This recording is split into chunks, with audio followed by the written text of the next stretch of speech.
Ever wondered how to make traditional idli at home? Well, today, we're going to demystify this beloved breakfast staple. Idli, a fluffy steamed cake, is a culinary delight hailing from the southern part of India.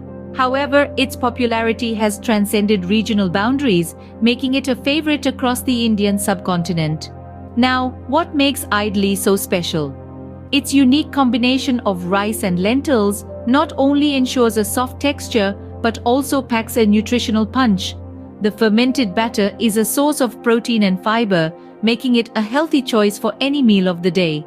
Furthermore, its mild flavor makes it a versatile dish, pairing beautifully with chutneys, sambar, or even spicy chicken curry. So, whether you're a seasoned home cook or a beginner in the kitchen, idli is a dish that's worth mastering. Stay tuned to learn how to prepare this delicious and healthy dish right in your kitchen. Before we start the cooking process, let's gather all the necessary ingredients. To prepare traditional idli, you'll need some specific items. First on the list is urad dal, a type of Indian lentil that's white in color and is the main protein source in this dish. Next, we have idli rice or parboiled rice. This particular rice variety is used because it gives the idli its characteristic soft and fluffy texture. If you can't find idli rice, parboiled rice is a good substitute. Then we need fenugreek seeds. These small brown seeds add a lovely aroma and flavor to our idli, and they also aid in the fermentation process. Of course, we'll need some salt to taste, and finally, water to bind all these ingredients together and to help in the soaking and grinding process. Now that we have all the ingredients ready, we can move on to the first step, soaking. Soaking and grinding are the initial steps in the process of making idli. These steps might seem simple, but they play an essential role in achieving the perfect idli. But what does soaking and grinding do exactly? Let's delve into it. Our key ingredients here are urad dal and rice. These two ingredients need to be soaked separately for at least 4 to 5 hours. The soaking process is crucial as it softens the grains, making them easier to grind. Additionally, it also helps to remove any impurities and dust from the grains, which can impact the taste and texture of your idli. Now, you might wonder why we soak them separately. Well, urad dal and rice have different soaking times.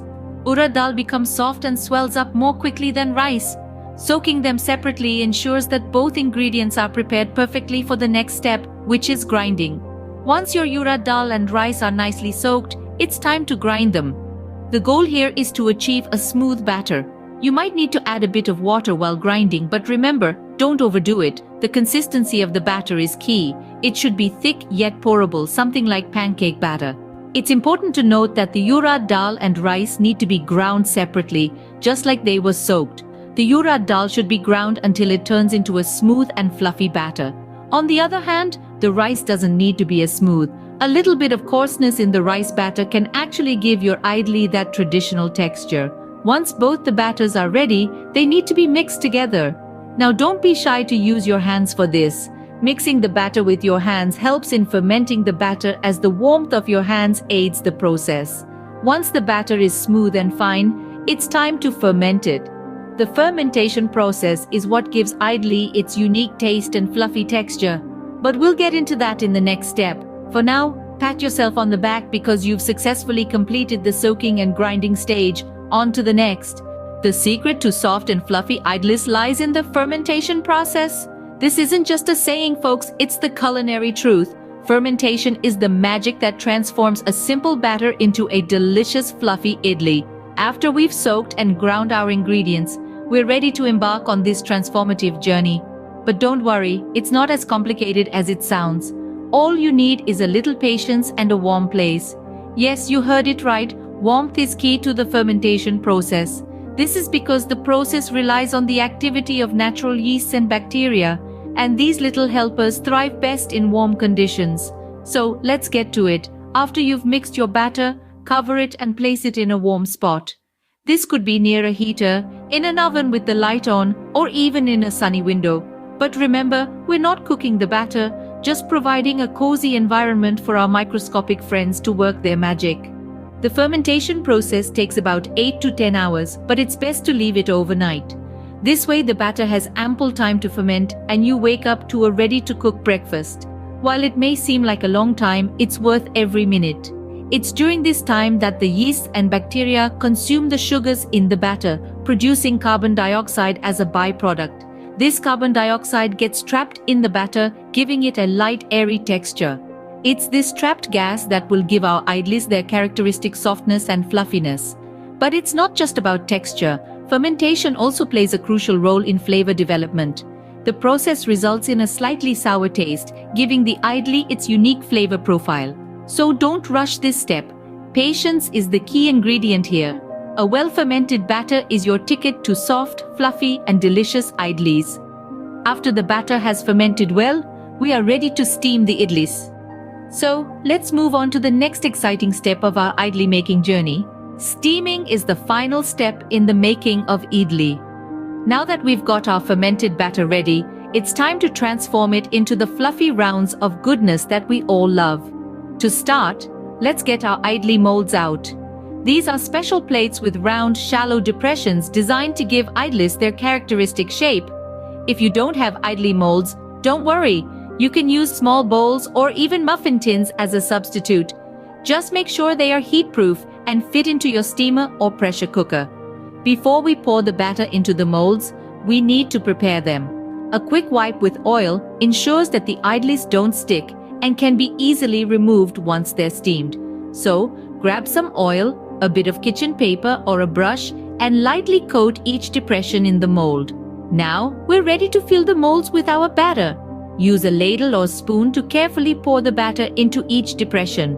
You want to fill them about 3/4 of the way up, leaving room for the idlis to rise during steaming. Once our idli molds are filled, it's time to set them in the steamer or pressure cooker. Stack them one on top of the other, making sure the holes are offset so the steam can circulate freely. Now let's turn on the heat. We want to steam the idlis for about 10 to 12 minutes. If you peek in and see them risen and fluffy, that's a good sign your idlis are done. A quick test is to insert a toothpick or knife into an idli. If it comes out clean, your idlis are ready. Be careful when removing the molds from the steamer. They'll be hot. Allow them to cool for a few minutes before using a spoon or knife to gently ease the idlis out of the molds. And there we have it. Once the idlis have been steamed to perfection, they are ready to be served. With their light, fluffy texture and delicate taste, idlis are a joy to eat and a wonderful addition to any meal. Enjoy. Now that our idlis are ready, let's talk about the best ways to serve them. Idlis, these fluffy steamed cakes of goodness, are versatile and can be paired with an array of accompaniments to enhance their taste. After all, it is the combination of idli with its partners that make it a complete, satisfying meal. One of the most classic pairings for idli is sambar, a tangy lentil soup cooked with vegetables and spices. The soft idlis absorb the flavorful sambar, creating an explosion of taste with each bite. You can experiment with different types of sambar, like the aromatic tamarind sambar or the spicy Andhra-style sambar, each bringing a unique twist to the idli. Next in line are the chutneys, the essential sidekicks of idli. A coconut chutney, with its creamy texture and mild flavor, complements the idli beautifully. Then there's the green chutney made with coriander or mint for a fresh, herbaceous kick. And let's not forget the fiery red chutney, made from red chilies and garlic, for those who love a bit of heat. Apart from these traditional accompaniments, idlis can also be served with a dollop of ghee or a drizzle of sesame oil for an added richness. Or you could lightly fry the idlis with some mustard seeds, curry leaves, and spices for a delicious variation called tadka idli. Now, when can you enjoy these idlis?